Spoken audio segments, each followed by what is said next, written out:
So these business processes, हमने इनकी strategic importance की बात तो कर ही ली, but they exist in a hierarchy. Hierarchy क्या होती है? Hierarchy is sort of ranking कि कौन सी चीज पहले, उसके बाद क्या, उसके बाद क्या, उसके बाद क्या, राइट? इसी तरह से ऑर्गेनाइजेशन में भी बहुत सारे प्रोसेसेस एक दूसरे के साथ कनेक्टेड होते हैं, but they come one after another. For example, जब आप परचेज ऑर्डर सप्लायर को भेजेंगे तो फिर वहां से सप्लाईज आएंगी। जब सप्लाईज पहुंचेंगी तो गुड्स रिसीव नोट बनेगा, राइट? गुड्स रिसीव नोट कब बनेगा? जब वहां से डिस्पैच नोट आएगा आपके पास। जब आपके पास गुड्स रिसीव नोट बनेगा तो उसके बाद आप इन्वेंट्री में उस मटेरियल को एंटर करोगे, राइट? अगर जीआरएन नहीं बनेगा तो जो कस्टमर, जो सप्लायर के पास से इनवॉइस आएगी, you will not be able to process that. So ये जो डिफरेंट बिजनेस प्रोसेसेस जिनकी अभी हम बात कर रहे हैं, ये डिफरेंट डॉक्यूमेंट्स, ये एक दूसरे के साथ सीरीज में कनेक्टेड है। Unless and until first is not there, second will not happen. जब सेकंड नहीं होगा तो थर्ड नहीं होगा। So they are there in a kind of a hierarchy. अच्छा जी, business processes at the very basic level are a source of competitive advantage as well. कैसे? अगर आप डिफरेंशिएट करना चाहें कि हम, specially in a service organisation, याद रखिएगा कि how we are better than the rest, how we are offering a better service than others, तो उसमें आपके बिजनेस प्रोसेसेस का रोल बड़ा इंपॉर्टेंट हो जाता है। सोचिए जरा, आज से कोई some good 17-18 years back, जब MCB ने पाकिस्तान में ATM नेटवर्क इंट्रोड्यूस किया, what did they actually do? लोग कहते हैं जी टेक्नोलॉजिकल वो थी, उन्होंने यूज कर ली, सही कहते हैं, लेकिन अगर इसको आप इस चैप्टर के कॉन्टेक्स्ट में देखें तो उन्होंने एक्चुअली अपना एक बिजनेस प्रोसेस चेंज किया। अगर आप प्रैक्टिकली सोचें तो बैंक्स में दो किस्म की ट्रांजैक्शंस होती हैं जो ज्यादा होती हैं। एक डिपॉजिट्स, जहां लोग आके पैसे जमा कराते हैं, वो भी एक बिजनेस ट्रांजैक्शन है, बिजनेस प्रोसेस है। लोग आप आएंगे, पैसे किसी भी फॉर्म में वहां जमा कराएंगे। दूसरा बिजनेस प्रोसेस है विड्रॉल का। इंटरेस्टिंग बात यह है कि अगर आप दोनों नंबर ऑफ ट्रांजैक्शंस को कंपेयर करें तो डिपॉजिट की ट्रांजैक्शंस कम होती हैं, विड्रॉल्स की ज्यादा होती हैं। कैसे? कि आप अपने, लेट्स से आप अपनी सैलरी अकाउंट में जमा कराते हैं और पूरी एक साथ नहीं निकालते, टुकड़ों में निकालते हैं। तो आपने जमा एक बार ही कराई, निकलवाई 6 दफा में, 5 दफा में, राइट?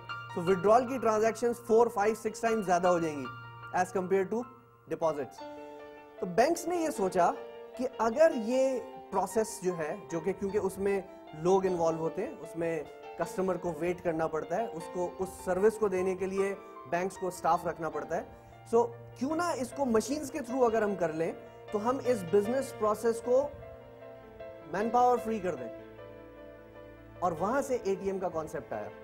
तो जब एमसीबी ने पाकिस्तान में एटीएम नेटवर्क को प्रोपगेट किया और उन्होंने उसको अपना एटीएम नेटवर्क स्प्रेड किया, तो उनको एडवांटेज क्या हुआ कि विड्रॉल की ट्रांजैक्शन के लिए लोगों ने बैंक के अंदर आना छोड़ दिया, right? This means that now their branches were able to serve a larger number of customers with the existing number of people, right? And customer को भी flexibility मिल गई। क्या कि अब मुझे अपने जो भी जितने पैसे चाहिए उसके लिए मुझे 9 से 1, उस जमाने में 1 बजे तक बैंक होते थे, तो 9 और 1 के दरमियान बैंक जाना जरूरी नहीं है। मुझे जब जितने बजे मेरा दिल चाहे मैं जाऊं, मैं जितने चाहूं पैसे वहां से एक लिमिट तक मैं वहां से निकाल सकता हूं। तो कस्टमर भी खुश हुआ। और इंटरेस्टिंग बात क्या है कि इस बिजनेस प्रोसेस चेंज से सबसे बड़ा एडवांटेज एक्चुअली एमसीबी को खुद मिला। कैसे हुआ? ये कि जब लोगों को ये फ्लेक्सिबिलिटी मिल गई कि आप अपनी मर्जी से जब चाहें पैसे निकाल लें, तो उन्होंने फिर मोटी रकमें निकालनी छोड़ दी। चलें इसको यूं समझते हैं, आप इमेजिन कीजिए आपकी एक सैलरी है, let's say you have 50,000 rupees salary. अगर आपने अपने घर को सपोर्ट करना है तो आपकी पूरे महीने का खर्चा पहले दिन, पहली तारीख को अगर सैलरी है तो पहली को नहीं होता खर्चा। कुछ चीजें आपने, आपके यूटिलिटी बिल्स 15 तारीख को आते हैं, मे बी बच्चों की फीस आपने 6 तारीख को पे करनी होती है, रेंट आपने 10 तारीख को पे करना होता है, and so on so forth. So अगर आपको ऑफिस से छुट्टी लेके बैंक जाना हो और वहां से पैसे निकाल के लाने हो तो आप कहेंगे भाई मैं महीने में एक ही बार ये कर सकता हूं। So you will go to the bank, अपनी पूरी सैलरी विड्रॉ करेंगे और घर लेके आ जाएंगे। लेकिन अगर आपके पास एटीएम का ऑप्शन है तो आप कहेंगे कि भाई मुझे 3 तारीख को कितने पैसे चाहिए, मुझे सिर्फ मे बी बच्चों की फी पे करनी है, फाइन, आप उतनी फीस निकालेंगे, पे कर देंगे। बाकी डिपॉजिट कहाँ गया? बैंक में ही है। बाकी आप 10 तारीख को निकालेंगे, फिर आप 15 को निकालेंगे, right? So the average deposits जो बैंक के पास रुकने लगे वो बेहतर हो गए। जो पहले लोग जल्दी पैसे बस तनख्वाह आती थी और लोग ले जाते थे, वो होल्डिंग वहां पे जो है वो बेहतर हो गई। जब वो बेहतर हुई तो ऑटोमेटिकली बैंक के पास मौजूद फंड्स का क्वांटम इंप्रूव हो गया, right? So what an amazing idea, right? Customer is happy because उसको वो मिल गया जो वो चाहता था, उसको फ्लेक्सिबिलिटी मिल गई, उसको ये पावर मिल गई कि अपनी मर्जी से पैसे निकाल सके। और बैंक को क्या मिला? Higher deposits, satisfied customers and serving larger number of customers with the same number of employees. Amazing, na? This is only possible when you change your processes in a logical manner. अब ये जो business processes हैं, जैसे मैंने अभी आपसे MCB की example discuss की, यही my dear friends, यही business process आपका source of competitive advantage बनते हैं। हमने chapter 3-4 में कहीं बात की थी कि competitive advantage हमें अपने competitors पे चाहिए होता है। डेल, अभी मैंने एग्जांपल दी, डेल को एज क्या है? उस बिजनेस प्रोसेस का जो उनका सेल्स और परचेस का सिस्टम है, that is giving them an edge over their rivals. अगर हम इसी तरह से बहुत सारे दूसरे ऐसे इदारे हैं, बहुत सारे होटल्स हैं जो अपना, जिनका हाई क्वालिटी कस्टमर केयर इस तरह का है that this becomes their tradition and people start knowing them from that particular perspective. So आपके बिजनेस प्रोसेसेस लॉन्ग टर्म में आपका सोर्स ऑफ कॉम्पिटिटिव एडवांटेज बन जाते हैं। इसी तरह से वो बिजनेस प्रोसेसेस, याद रखिएगा, जो लोगों की इंटेलिजेंस पे बेस्ड हो, जिसमें ह्यूमन इंटरवेंशन ज्यादा हो, उनको कॉपी करना, उनको रिप्लिकेट करना एक बहुत मुश्किल काम होगा। फॉर एग्जाम्पल, हम कहते हैं जनाब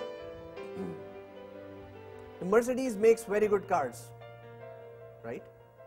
अगर मर्सिडीज उन गाड़ियों को बनाने के लिए कोई पर्टिकुलर मशीनरी यूज करता है, तो क्या वो मशीनरी सुजुकी नहीं खरीद सकता? थोड़े से पैसे खर्च करे खरीद ले। और अगर खरीद ले फॉर एग्जाम्पल, तो क्या सुजुकी की गाड़ियां मर्सिडीज के बराबर आ जाएंगी? The answer is no. Why? Because the edge that Mercedes has today is not of the machines that they are using only, is of the process through which they actually make those cars. It's through the people and their brains and their approach through which they actually design the vehicles, and that basically differentiates their output from the rest of the world. So जब आप एक business process की बात करते हैं, तो business process ही आपका source of competitive advantage बनता है।